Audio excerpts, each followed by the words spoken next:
Et 1, 2, 3. On est beau là ou pas? Oh, on est bien. 1, 2, 3. Bonjour à tous, nous sommes à Casa Paddle avec Thomas Legge. Mon cher Thomas, bientôt les phases finales de la National 1 Championnat de France Inter-Club et tu joueras pour Casa Paddle avec une ambition, hein, un objectif, remporter ce titre. Bien sûr, ouais. Salut mon Franck, comment tu vas? Salut Tom. Écoute, ouais, je pars départ avec Casa Paddle. C'est la première année pour moi que je participe au championnat de France par équipe et très content de débuter avec Casa et on espère aller chercher ce titre. Je pense que c'est l'objectif principal de toute l'équipe. Tu vas jouer, tu sais déjà avec qui tu vas jouer. Peut-être a priori, on voit sur le papier Mario était à gauche, toi à droite. Et puis j'imagine Théo Zapata avec Miguel Samler. Franchement, je sais pas, je pense que on verra avec les capitaines d'équipe, mais Tu aurais une préférence? moi, je pense que le jeu qui me convient le mieux, c'est plus Théo Zapata, celui qui se rapproche plus de mes partenaires, je pense, aujourd'hui. Mais après, je serai m'adapter. Mais j'en ai aucune idée pour l'instant avec comment on va faire sur les équipes et je préfère pas en dire plus. D'accord, j'ai bien compris. C'est aussi une nouvelle aventure, hein, un nouveau partenaire, nouveau club. Il y a pas mal de nouveautés 2024. Ouais, c'est vrai que c'est une nouvelle année. Écoute, Avec comme je des te disais. ambitions peut-être. Là aujourd'hui, on sait, tu as atteint le top 100. Ça y est, tu peux cocher ça sur ta liste. Maintenant, une fois qu'on a atteint un objectif, c'est quoi le top 50? Non, je pense pas. Moi, comme je t'ai toujours dit, j'ai pas d'objectif de classement. Ouais. Toujours, c'est plus trouver une régularité, d'avoir ma constance sur tous les tournois, de continuer avec mon partenaire, avec mon équipe et tout le reste. Mais c'est vrai que bon, ouais, j'aimerais bien être dans les 70, dans les 50, dans les 40, tout ce que tu veux. Mais si j'arrive à bien jouer sur tout le long de l'année, avoir des bons résultats, je pense qu'il est plus là l'objectif. Ouais. Stabilité mentale un peu aussi. Alors stabilité mentale, stabilité également de partenaire. On dit du changement, mais pas tant que ça, puisque tu vas rester avec ton partenaire. Et ça fait du bien d'être serein à ce niveau-là, non? Je pense que ouais, je pense que je suis un des seuls peut-être. Hein. Ouais. Mais c'est vrai que ça fait du bien de continuer toujours avec la même personne. Euh, on verra sur combien de temps. Pour l'instant, on jouait bien ensemble. On a fait une très bonne fin de saison. Et j'espère que ça continuera comme ça. Quand tu dis pour l'instant, vous avez déjà discuté ensemble, vous vous dites, bon voilà, vous vous projetez ensemble, ou alors vous vous dites, comme on peut l'entendre parfois entre des pairs, bon voilà, on est ensemble, mais enfin si on trouve mieux ailleurs, on ira peut-être voir ailleurs. Non, on n'est pas parti sur cette base. On s'est juste dit qu'avec Kinsa, c'est vrai que Kinsa, ça fait des années qu'il a lui une constance toujours au même niveau. Il joue toujours très bien. Et c'est vrai qu'il m'a beaucoup appris. Et que je pense que j'ai une marge de progression peut-être plus élevée que lui.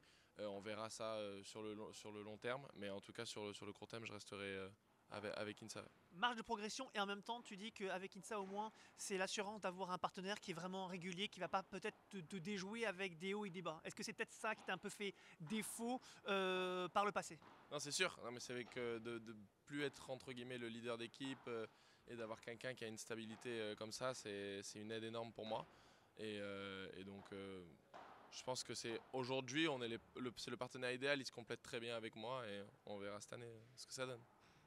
Bon, et puis pour rappel, Thomas Legge, c'est un joueur qui a beaucoup de mémoire. Il est capable de vous retracer mot pour mot ce que vous avez dit en 433 avant Jésus-Christ. Il est capable de vous dire exactement où, quand, comment. Et la preuve, c'est que la dernière fois qu'on s'est eu en one-to-one, même si on s'est déjà, on a eu moult interviews, mais en one-to-one comme ça, face to cam, et ben c'était à l'époque où tu disais objectif top 15 français. Et bien depuis, Ça fait un bon bout de ça temps. fait un moment. Ça, c'est Hein. vrai que ça fait un bon bout de temps. Ouais, c'est clair. Et ton partenaire, c'était Alexandre Lerust, hein, pour information quand Ouais, même.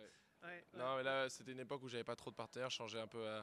à tous les tournois et j'ai toujours eu sur les dernières années, je pense que c'est le problème de beaucoup de joueurs, de trouver un partenaire sur long terme. Souvent, ça joue deux trois tournois, il y a une Ouais. embrouille et ça se Ouais. sépare. Donc, c'est vrai que là, aujourd'hui, je pense que j'ai gagné en maturité. Je trouve un partenaire aussi qui a la maturité de discuter après les défaites, d'analyser, de prendre du recul et c'est vrai que ça, c'est un gros plus pour moi. Allez, dernière question. Tu parlais d'embrouille, en tout cas, tu parlais de maturité aussi que tu as acquis, c'est normal, hein, au fil de ces années.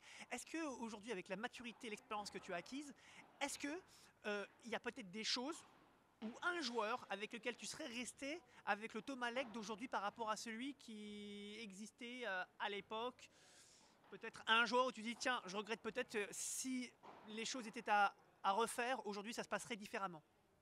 j'ai toujours mon petit coup de cœur pour mon petit Nico Tranco. À chaque fois, des Ah, fois, Franca, on Franca. parle. C'est vrai Ouais. que c'est celui qui m'a accompagné quand même pendant 1 an et demi Ah oui, je m'en souviens. et qui m'a fait confiance aussi quand moi j'étais Ouais. enfin, j'étais vachement irrégulier. Ouais. Et c'est vrai qu'avec mon Nico, un jour, on s'est dit qu'on refera un tournoi ensemble. Ouais. Mais j'avais pris énormément de plaisir à jouer avec lui sur le terrain. Et à l'époque, tu jouais à gauche, alors que maintenant, tu es un joueur de droite. Il Exactement. faut pas te parler Pas de joueur de gauche, c'est fini. Non, c'est fini, joueur de gauche. Mais après, on ne sait pas sur peut-être un futur, on sait pas ce qui va se passer. Mais en tout cas, je sais encore jouer à gauche, j'aime bien, je prends du plaisir.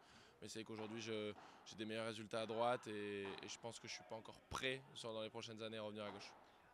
Je t'avais dit dernière question, mais c'est Cécile la dernière question. On entend quelques joueurs dire ok, aujourd'hui il y a dans l'équipe de France, hein, puisque c'est un peu le sujet d'actualité, avec Benjamin qui ne fera plus partie de l'équipe de France, avec un Jérémy Scatena qui a annoncé également se retirer du circuit international. Est-ce que ça veut dire que l'équipe de France, elle va devoir se retrouver, trouver un nouveau cycle, et que ça veut dire que du coup ça risque d'être un peu plus compliqué peut-être sur les prochaines étapes, et les prochaines étapes c'est cette année, il y en a deux, a priori les championnats d'Europe, d'après ce qu'on dit ce serait pour le mois d'avril, Ouais. et puis les mondiaux, alors les dates n'ont pas été annoncées mais normalement Octobre, voilà, octobre ou novembre.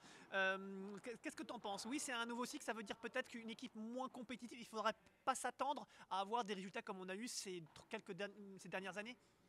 Bah, c'est sûr que ça fait un peu un coup dans le dos quand on perd Ben, qui était vraiment le leader de notre équipe de France, et Scat qui était aussi un grand leader et que je pense que c'était un qui a été le plus longtemps en équipe de France.